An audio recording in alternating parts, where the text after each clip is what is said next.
Всем привет, дорогие друзья! К сожалению, это мой заключительный ролик из последней поездки во Львов. И также, кого интересует эта тема, у меня на канале есть целый плейлист, в котором я поместила ролики из моих предыдущих поездок во Львов. Поэтому, кого интересует тема Львова, экскурсии и то, что можно посмотреть, и не только то, что покажут экскурсоводы, обязательно заходите на канал и смотрите. А для тех, кто впервые, я поясню, что живу я в Польше и показываю в основном жизнь в Польше, и также те поездки, если я выезжаю куда-то за границу. Сегодняшний ролик я начинаю с обзора учебного заведения. В прошлом ролике я показывала школу сестер Уршулянок. В этом я начинаю от показа старой польской гимназии, которую построили еще в начале прошлого века. И думаю, что вам будет очень интересно зайти вовнутрь и посмотреть.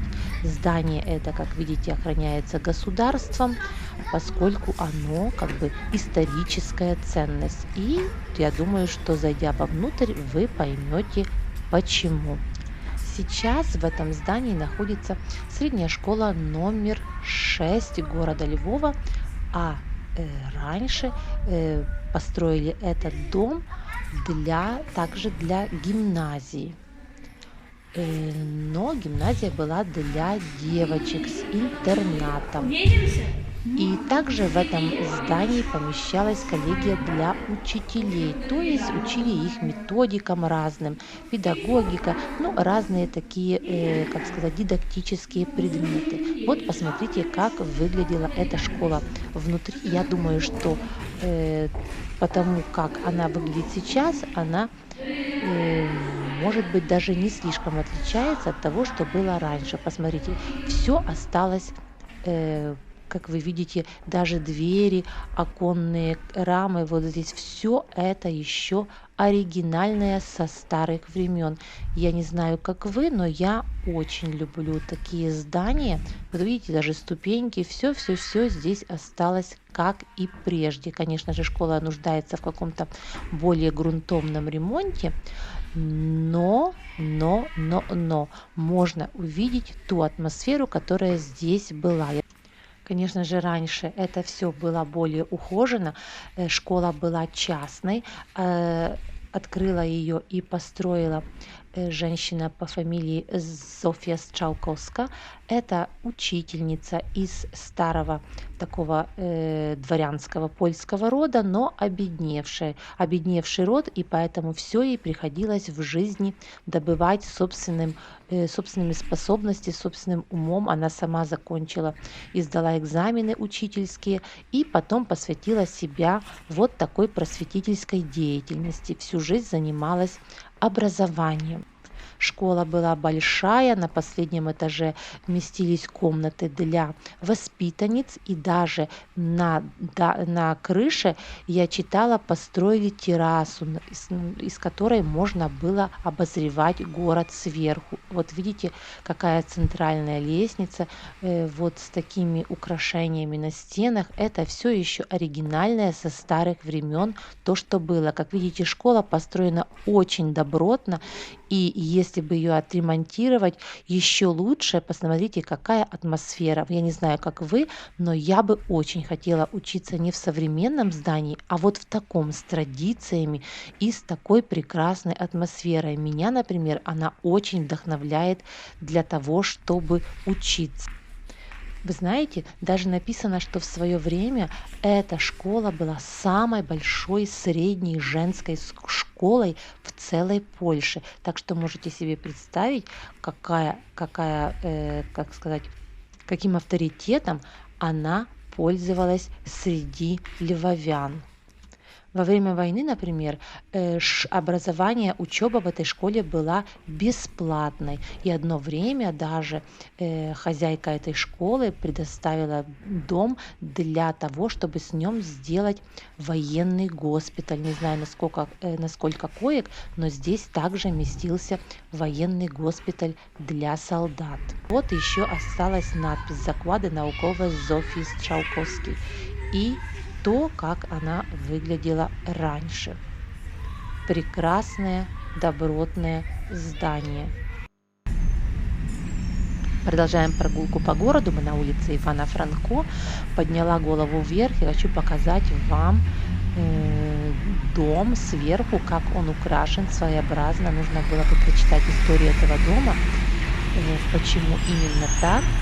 Во Львове нужно всегда держать голову вверх, чтобы увидеть вот такие интересные элементы. А их очень много, потому что каждый хозяин строил дом по-своему и старался его сделать неповторимым и чем-то привлекательным. Вот сейчас довольно много военных на улицах города, их можно очень часто встретить. Идем с вами дальше. Здесь трамвайная остановка. Камера немножко дрожит, я спешу, но все же хочу вам заснять и показать эти дома австрийского периода. Широкие балконы, дома здесь просто замечательные.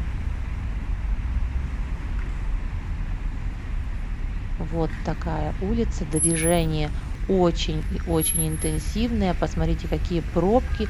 Поэтому во Львове я стараюсь ходить пешком. Это для меня и приятно, и полезно, и быстро, потому что транспорт городской в пробках стоит, машины стоят, я бегу и добегаю до тех целей, которые мне нужны, довольно быстро и с пользой, потому что могу насладиться городом, а также снять для вас что-то интересное.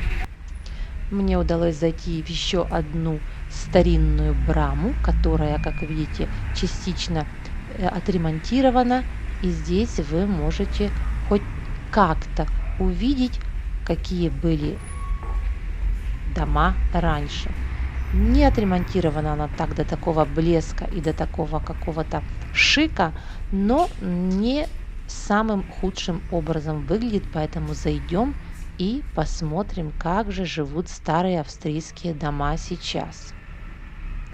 Вот такие металлические лестницы, характерные для них. Здесь вниз выход во двор. Кто-то прицепил велосипед. Сейчас попробуем сойти и посмотреть, какой же там двор. Потом будет вход в подвалы. Как это обычно бывает. Здесь уже видите все не наилучшим образом. Не все так чисто и красиво, как оно должно было быть. Ой, какой двор! А двор вообще разваленный. Вот здесь можно подумать, что упала какой-то снаряд. Это точно. Посмотрите, как выглядит этот двор. Кошмар просто. Ну и видите, ступеньки. Грязные такие. То есть дворники не работают. Хотя немножко здесь, видите, при входе немножко побелено и так как-то замазано. Такое неприятное впечатление. Но посмотреть можно.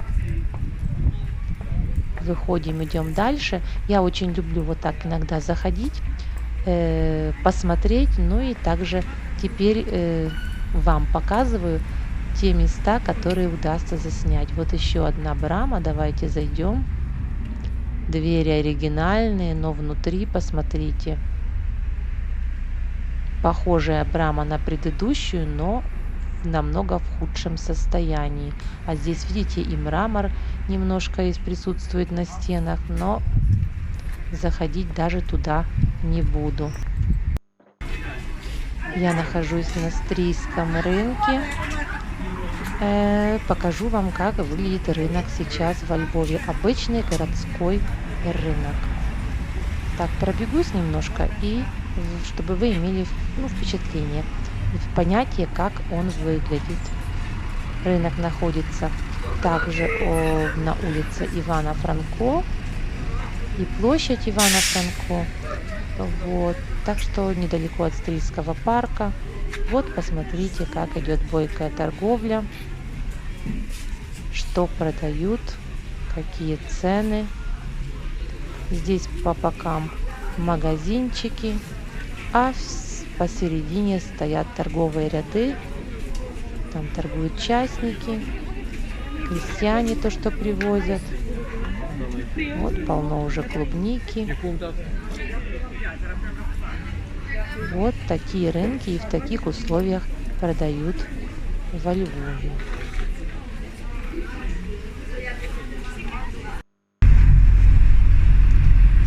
Вуаля, друзья мои, все когда-то кончается.